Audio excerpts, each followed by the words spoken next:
This is how you can set up VerifyMe on your Discord server. Go to your server settings, then roles, and then create role. Create a verified role,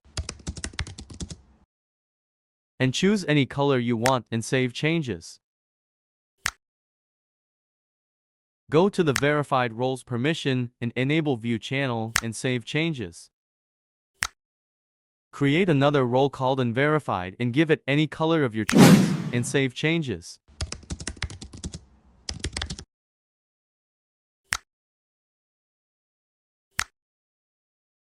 Make sure the unverified role doesn't have view channels permission. Now go back. Create a channel for verification.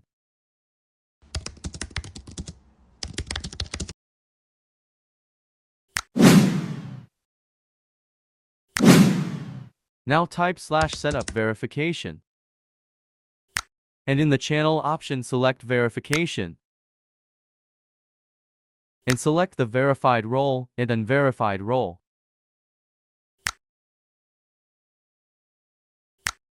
And hit enter. As you can see, the captcha verification has been set up.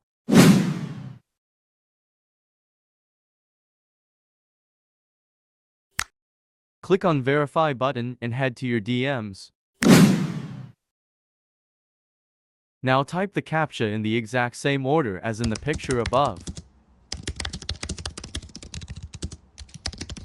And hit enter. Now you have been verified and VerifyMe is successfully set up.